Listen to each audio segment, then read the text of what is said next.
हर पल आपके साथ। नमस्कार, आप देख रहे हैं हर पल न्यूज़ और मैं हूं आपके साथ माधुरी तिवारी। खबर इंडिया के इस खास बुलेटिन में आपका स्वागत है। खबरों में आगे बढ़ने से पहले नजर डालेंगे अब तक की सुर्खियों पर। उत्तराखंड का दौरा करेंगे पीएम मोदी। हल्द्वानी में 17,500 करोड़ रुपए से ज्यादा की देंगे सौगात। 23 परियोजनाओं का करेंगे उद्घाटन और शिलान्यास। गोरखपुर में सीएम योगी ने लगाया जनता दरबार, लोगों की सुनी समस्याएं। गोरखपुर में सीएम ने दी नए नगर निगम भवन की सौगात। आगरा में कांग्रेस नेता प्रियंका गांधी वाड्रा ने की मृतक अरुण वाल्मीकि के परिजनों से मुलाकात। प्रियंका ने परिजनों से पूछा, वाल्मीकि समाज से चुनाव लड़ने के लिए एक नाम वाल्मीकि समाज से होगा। भारत में पिछले 24 घंटे में दर्ज किए गए 13,154 नए मामले। देश में 900 के पार पहुंचे ओमिक्रॉन के केस। दिल्ली में 263 तो महाराष्ट्र में 252 ओमिक्रॉन मामले। देश में ओमिक्रॉन रफ्तार तेज। 2 जनवरी को पीएम नरेंद्र मोदी मेरठ के सरधाना में मेजर ध्यानचंद खेल विश्वविद्यालय का शिलान्यास करेंगे। यूपी के इस पहले खेल विश्वविद्यालय के शिलान्यास समारोह के लिए पुलिस प्रशासन दिन रात तैयारियों में जुटी हुई है। सलावा में जर्मन हैंगर से शिलान्यास समारोह के लिए पंडाल सजाया जा रहा है। साथ ही सलावा के पुलिस चौकी को भी आयोजन के लिए रेनोवेट किया जा रहा है। पीएम नरेंद्र मोदी उत्तराखंड के 1 दिवसीय दौरे पर रहेंगे। इस दौरान पीएम मोदी प्रदेश की जनता को हजारों करोड़ की परियोजनाओं का लोकार्पण और शिलान्यास करेंगे। पीएमओ से मिली जानकारी के मुताबिक पीएम राज्य में 23 परियोजनाओं का उद्घाटन और शिलान्यास करेंगे। इन परियोजनाओं की कीमत 17,500 करोड़ रुपए है। बता दें कि उत्तराखंड के मुख्यमंत्री पुष्कर सिंह धामी ने हल्द्वानी में आयोजन स्थल पर जनसभा की तैयारियों का जायजा लिया। उन्होंने मौके पर जाकर अधिकारियों से जानकारी ली और उन्हें निर्देश दिए। केंद्रीय गृह मंत्री अमित शाह आज अलीगढ़ में जनसभा को करेंगे संबोधित। अलीगढ़ के ताला नगरी स्थित कार्यक्रम स्थल पर लोगों को संबोधित करते हुए उन्हें सरकारी की नीतियों और आमजन के लिए किए गए विकास कार्यों से अवगत कराएंगे, जिसके बाद वह हवाई मार्ग से अलीगढ़ के लिए रवाना हो जाएंगे। उनके साथ उप मुख्यमंत्री केशव प्रसाद मौर्य भी रहेंगे। इस कार्यक्रम के लिए जहां प्रशासन पूरी तरह से चौकन्ना है, वहीं दूसरी ओर पार्टी ने भी अपनी सारी तैयारियां पूरी की हैं।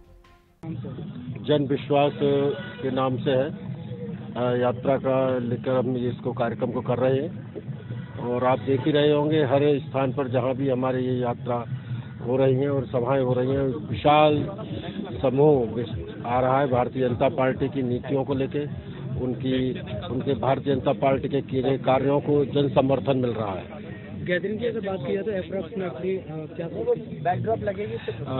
संख्या हमारी जो है 50,000 से ऊपर की संख्या रहने की पूरी संभावना है। तो कोविड गाइडलाइंस को लेकर क्या तैयारियां? कोविड गाइडलाइंस को लेकर हम फिजिकल डिस्टेंसिंग का पालन करेंगे और लोगों को मास्क लगा के रहने की सभी को बोला गया है और यहाँ पे सैनिटाइजेशन वगैरह भी होगा। मंत्री जी का यहाँ अलीगढ़ में कार्यक्रम है तो तैयारियां सभी चल रही हैं। पीडब्ल्यूडी के लोग लगे हुए हैं, हमारे हेलीपैड वगैरह बन गए हैं और रास्ते बन रहे हैं, मंच की तैयारी भी हो रही है, सभी तरह की तैयारियां चल रही हैं। बाकी हमारे जो अधिकारी लगेंगे ड्यूटी में, मजिस्ट्रेट और विभिन्न विभागों के अधिकारी, बैठने की व्यवस्था हो, चाहे पार्किंग की हो, वाहन पार्किंग हो, वीआईपी पार्किंग हो, सभी जगह ड्यूटियां भी लग गई हैं और बाकी तैयारियां भी सारी की जा रही हैं।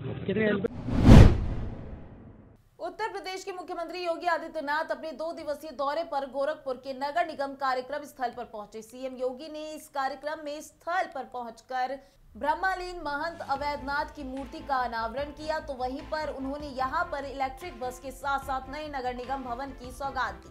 सीएम योगी ने आने वाले समय में रामगढ़, ताल और बनारस में गंगा में सी प्लेन उतारने की सौगात भी लोगों तक पहुंचाने का वादा किया है। सीएम ने कहा है कि नगर निगम के लिए नए भवन का भी एक औपचारिक शुभारंभ हो रहा है। इस कार्यक्रम में उन्होंने गोरखपुर की जनता को बधाई दी। गोरखपुर की बेटी है और इलेक्ट्रिक बस को संचालित यानी चलाने का काम उसने किया है, तो कल से गोरखपुर वासी भी इलेक्ट्रिक बसें से चल पाएंगे। उस इलेक्ट्रिक बस में पेट्रोल की आवश्यकता नहीं, डीजल की आवश्यकता नहीं, इंजन भी नहीं, सूर्य की रोशनी से या फिर बैटरी से उसको चार्ज किया जाता है। इलेक्ट्रिक से उसको चार्ज कर लेंगे और इलेक्ट्रिक से उसको चार्ज, बिजली से उसको चार्ज करने के बाद वह गोरखपुर की सड़कों पर जब चलेगी, कोई धुआं नहीं, कोई प्रदूषण नहीं और गोरखपुर वासियों को गोरखपुर के अंदर इसका आनंद लेने का अवसर भी प्राप्त होगा। और इस कार्य के लिए गोरखपुर में आज इस कार्यक्रम को हम आगे बढ़ा रहे हैं, जिसमें 25 इलेक्ट्रिक बसेज हम लोगों ने गोरखपुर को उपलब्ध कराई हैं, जिनमें 15 का संचालन कल से गोरखपुर के अंदर आज उसका यहां उद्घाटन कर दिया गया है। कल से उसका प्रारंभ होगा। मैं इसके लिए गोरखपुर नगर निगम को, गोरखपुर नगर निगम कार्यकारिणी से जुड़े हुए सभी पार्षदगणों को हृदय से बधाई देता हूं और गोरखपुर वासियों को भी इन सुविधाओं के लिए हृदय से बधाई देता हूं।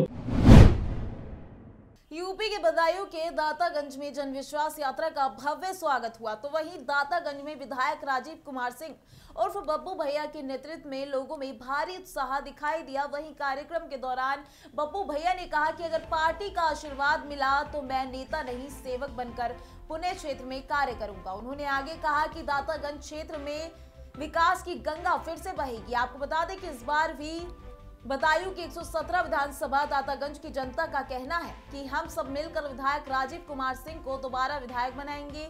कार्यक्रम समाप्त होने पर राजीव कुमार सिंह बब्बू भैया ने क्षेत्र से आई समस्त जनता का आभार व्यक्त किया। सैकड़ों करोड़ की काली कमाई के मामले में गिरफ्तार पीयूष जैन ने अदालत से मांग की है कि मेरे ऊपर टैक्स चोरी और पेनल्टी समेत 52 करोड़ रुपए का टैक्स बनता है। Directorate general of GST intelligence 52 crore रुपए काट कर बाकी रकम मुझे वापस कर दे। इस संबंध में पीयूष जैन की ओर से कोर्ट में आवेदन दिया गया है कि फिलहाल पीयूष जैन 14 दिन की न्यायिक हिरासत में कानपुर जेल में बंद है। टीजीजीआई के वकील अम्बरीश टंडन ने बताया कि उसके घर से जो पैसा बरामद हुआ है ये टैक्स चोरी की रकम है। बरामद रकम 42 बॉक्स में रखकर बैंक में जमा की गई है। टंडन ने बताया कि कानपुर में 177 करोड़ 45 लाख रुपए बरामद किए गए हैं, जिसे 2 बार में स्टेट बैंक ऑफ इंडिया में जमा कराया गया है। पहली बार 25 बक्सों में 109 करोड़ 34 लाख 74,244 रुपए, जबकि दूसरी बार में 17 बॉक्सों में 68 करोड़ 10 लाख 27,000 की रकम बैंक भेजी गई है। यूपी की योगी आदित्यनाथ सरकार ने एक रेलवे स्टेशन का नाम बदल दिया है। अब झांसी रेलवे स्टेशन का नाम वीरांगना लक्ष्मीबाई रेलवे स्टेशन रख दिया गया है।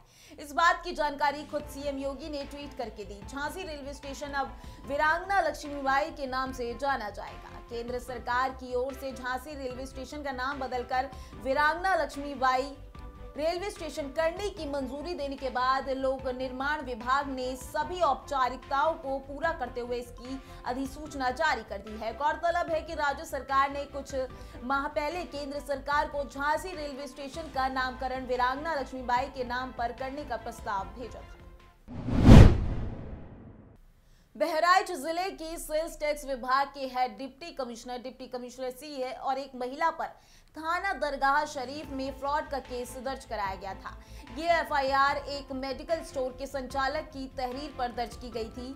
एफआईआर में शहर के मोहल्ला मंसूरगंज निवासी अशरफ हुसैन ने कहा है कि उनकी रिजवी मेडिकल एजेंसी नाम की फर्म संचालित है। 22 दिसंबर की शाम को जब वो जीएसटीआर ने 9 सालाना नक्शा दाखिल करने के लिए अपने अधिवक्ता के पास गए और अधिवक्ता ने यूजर आईडी खोलने का प्रयास किया तो पता चला कि यूजर आईडी और पासवर्ड दोनों बदल दिए गए हैं। इस तहरीर पर नामजद लोगों के विरुद्ध आईपीसी की धारा 419, 420, 120B, 67B और 67C के तहत केस रजिस्टर करके जांच पड़ताल शुरू हो गई है। हमारे साथ ये हुआ कि 22 तारीख की दिसंबर में हमें पता ये चला कि जीएसटी पोर्टल के ऊपर हम गए थे अपना सालाना नक्शा भरवाने के लिए। तो जब वकील साहब के यहाँ पहुँचे, सचिन कुमार अग्रवाल हमारी फर्म के अधिवक्ता हैं, उनके पास पहुँचने के बाद में हमने ये दिखाया कि जीएसटीआर 9 हमारा आप दाखिल कर दीजिए। तो वकील साहब ने जब हमारा पोर्टल खोला, लॉगिंग आईडी हमारी जारी की, तो उसमें पता चला कि किसी ने लॉगिंग आईडी और पासवर्ड दोनों हैक कर लिया है हमारा। और इसको देखते हुए फिर 23 तारीख की सुबह में हम लोग कार्यालय पहुँचे, सेल टैक्स ऑफिस। वहाँ जब हमने इसको चेक करवाया तो उसमें लॉगिंग आईडी और पासवर्ड किसी ने हैक करवा के बदलवा रखा। जयपुर में स्वाधीन फाउंडेशन की ओर से जयपुर क्रिकेट लीग का आयोजन किया जा रहा है। आपको बता दें कि 2 जनवरी से शुरू होने वाली इस लीग में जयपुर के 250 वार्ड के 4000 से ज्यादा खिलाड़ी खेलते नजर आएंगे। जयपुर क्रिकेट लीग का नॉकआउट फॉर्मेट पर खेला जाएगा, जिसमें फाइनल मुकाबला जीतने वाली टीम को 1 लाख का नकद पुरस्कार दिया जाएगा। वहीं लीग के आयोजक मोहम्मद इकबाल ने बताया कि जयपुर के 10 क्रिकेट ग्राउंड में मैच खेले जाएंगे। इस लीग में 350 मैच होंगे और हर टीम 2-2 मैच खेलेगी। इसके लिए शहर के 10 अलग अलग क्रिकेट ग्राउंड का चयन किया जाएगा। जिसमें मैच टेनिस बॉल से 10-10 ओवर के खेले जाएंगे और सेमीफाइनल और फाइनल मैच लेदर बॉल से 20-20 ओवर के होंगे। बता दें कि लीग का शुरुआती मैच मानसरोवर के KL सैनी स्टेडियम में खेला जाएगा, जिसमें रंगारंग कार्यक्रम का आयोजन भी होगा। माउंट आबू में नक्की झील के पास स्थित टोड रॉक पहाड़ी पर योग के साथ शरद महोत्सव का कार्यक्रम की शुरुआत हुई है। शरद महोत्सव 29 दिसंबर से 31 दिसंबर तक आयोजित होगा। दोपहर में आयोजित कार्यक्रम में भव्य शोभा यात्रा का आयोजन किया गया है। ये शोभा यात्रा बैंड बाजा और ढोल नगाड़ों की सुरीली ध्वनि के साथ शहर के मुख्य रास्तों से गुजरी। कार्यक्रम में राजस्थानी अंदाज में कलाकारों ने शानदार एक से एक बढ़कर रंगारंग प्रस्तुति दी, जो पर्यटकों के लिए भी आकर्षण का केंद्र रही। पर्यटक भी जमकर नाचे। इस दौरान उपखंड अधिकारी अभिषेक सराणा ने पालिका आयुक्त राम किशोर, पर्यटन विभाग के सहायक निदेशक सुनीता मीणा सहित पालिका के अध्यक्ष जीतू राणा समेत कई अधिकारी और बड़ी संख्या में गणमान्य लोग भी मौजूद रहे। देश के पर्वतीय क्षेत्रों में पिछले कई दिनों लगातार बर्फबारी हो रही है। इसी के साथ बारिश का सितम भी लगातार जारी है, जिसके चलते मैदानी इलाकों में मौसम में और ठंडक बढ़ने की संभावना है। राष्ट्रीय राजधानी दिल्ली में तापमान में और गिरावट दर्ज की जा सकती है, जबकि देश के कई हिस्सों में बारिश होने की संभावना लगातार बनी हुई है। मौसम विभाग के मुताबिक दिल्ली के आज न्यूनतम पारा 6 डिग्री सेल्सियस रहने की उम्मीद जताई जा रही है, जबकि अधिकतम तापमान 21 डिग्री सेल्सियस रह सकता है। आसमान में कोहरा छाए रहने की भी संभावना है। इसके अलावा मध्य प्रदेश की राजधानी भोपाल में न्यूनतम तापमान में गिरावट दर्ज की जा सकती है, जिसके बाद मिनिमम तापमान 11 डिग्री सेल्सियस रहेगा, जबकि मैक्सिमम टेम्परेचर 22 डिग्री सेल्सियस तक जा सकता है। हापुड़ के थाना धौलाना इलाके के समाना गांव में परचून की दुकान करने वाले कपूरपुर निवासी व्यापारी की घर लौटते समय बाइक रोककर बदमाशों ने गोली मारकर हत्या कर दी। इस दौरान व्यापारी के बेटे को भी गोली लगी। इसे गंभीर हालत में अस्पताल में भर्ती कराया गया। बता दें कि हमलावर घटना को अंजाम देकर मौके से फरार हो गए। साथ ही हत्या की सूचना मिलते ही पुलिस में हड़कंप मच गया। पुलिस बदमाशों की खोजबीन में जुटी है। गोरखपुर में शीतलहर ने दस्तक दे दी है। मंगलवार की रात हुई बरसात से पारा अचानक से नीचे आ गया है, जिससे जिले में मौसम का मिजाज बदल गया है। वहीं पूरे दिन बादल छाए रहे और हल्की बूंदाबांदी भी हुई। वहीं तेज सर्द हवाओं ने लोगों को कंपा दिया। वहीं दिसंबर महीने के अंतिम सप्ताह में मौसम ने ऐसी करवट ली कि झमाझम बारिश ने पिछले 23 वर्षों का रिकॉर्ड तोड़ दिया। 23 साल बाद दिसंबर में रिकॉर्ड तोड़ बारिश हुई है। जम्मू कश्मीर में सुरक्षा बलों को बड़ी कामयाबी हासिल हुई है। अनंतनाग और कुलगाम में 2 अलग-अलग मुठभेड़ों में सुरक्षा बलों ने 6 आतंकवादियों को मार गिराया। मुठभेड़ में मारे गए 4 आतंकवादियों की पहचान अब तक हो चुकी है। इनमें से 2 पाकिस्तानी और 2 स्थानीय आतंकवादी थे। बाकी के 2 आतंकवादियों की पहचान अभी तक की जा रही है। कश्मीर के पुलिस महानिरीक्षक विजय कुमार ने बताया कि मुठभेड़ में मारे गए आतंकवादी जैश ए मोहम्मद के सदस्य हैं। वहीं इस अभियान में एक पुलिसकर्मी के घायल होने की खबर है। पुलिस के मुताबिक आतंकियों की मौजूदगी के बारे में मिली खुफिया सूचना के आधार पर कुलगाम जिले के मीर हमा क्षेत्र में सुरक्षा बलों द्वारा घेराबंदी और तलाशी अभियान शुरू किया गया। इस दौरान आतंकियों और सुरक्षा बलों के बीच मुठभेड़ हुई और अधिकारी ने कहा कि तलाशी अभियान के दौरान छिपे एक आतंकवादियों ने सुरक्षा बलों पर गोलीबारी की। उन्होंने कहा कि सुरक्षा बलों ने जवाबी कार्रवाई की, जिसके साथ मुठभेड़ शुरू हो गई। इस मुठभेड़ में 3 आतंकवादी मारे गए। देश में कोरोना के खतरनाक वेरिएंट ओमिक्रॉन का संक्रमण बढ़ता ही जा रहा है। बुधवार सुबह जारी आंकड़ों के मुताबिक देश भर के 21 राज्यों और केंद्र शासित प्रदेशों में ओमिक्रॉन के 781 मामले सामने आए थे, लेकिन रातों रात होते वेरिएंट से संक्रमित लोगों की संख्या बढ़कर 911 तक पहुंच गई। ओमिक्रॉन की चपेट में अब पंजाब राज्य भी आ गया। मिली जानकारी के मुताबिक इस मामले में और बढ़ोतरी होने के आसार है। महाराष्ट्र, दिल्ली, राजस्थान, गुजरात, आंध्र प्रदेश, ओडिशा, कर्नाटक, पश्चिम बंगाल और उत्तर प्रदेश में ओमिक्रॉन के मामलों में गुरुवार को भी वृद्धि देखी गई है। पंजाब में ओमिक्रॉन का पहला केस सामने आया है। महाराष्ट्र में ओमिक्रॉन के 85 नए केस सामने आए हैं, जिससे राज्य में इस वेरिएंट के अब तक 252 केस आ चुके हैं। इस तरह देश की राजधानी दिल्ली में बुधवार को ओमिक्रॉन के 38 केस सामने आए हैं। दिल्ली में पहले से ही ओमिक्रॉन के 238 मामले थे, जो अब बढ़कर 276 हो गए हैं। प्रयागराज में बुधवार को एक दिन में कोरोना के 6 केस मिलने के बाद यहां नए वेरिएंट ओमिक्रॉन का खतरा मंडराने लगा है। हालांकि अभी प्रयागराज में ओमिक्रॉन का एक भी केस नहीं मिला है। बीते 105 दिन के बाद एक साथ 6 केस मिले हैं। इसके पहले 14 सितंबर को 6 केस मिले थे। उसके बाद से 1 से 4 मरीज मिल रहे हैं। मोतीलाल नेहरू मेडिकल कॉलेज में RT-PCR टेस्ट के बाद इनकी पुष्टि हुई है। अब और ज्यादा सावधान रहने की आवश्यकता है।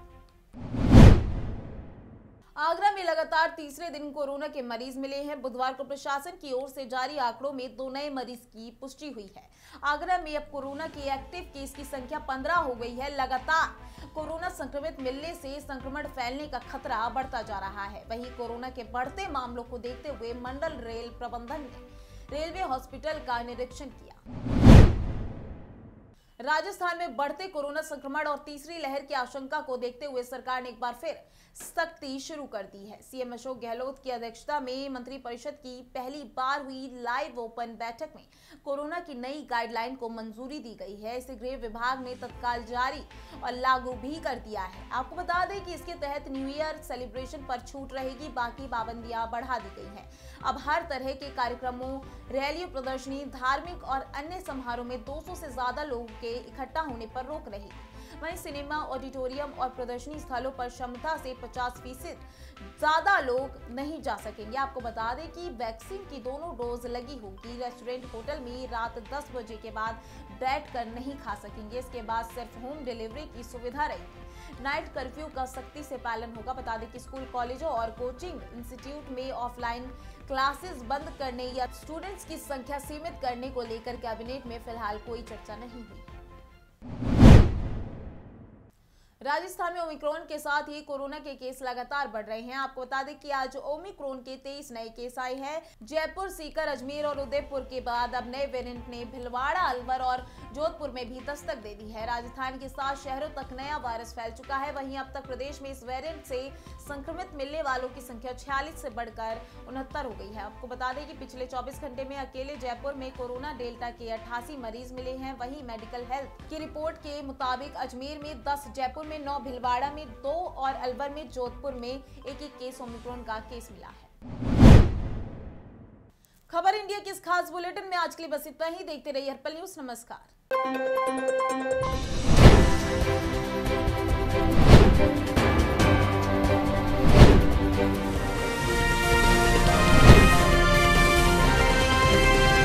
हर पल आपके साथ।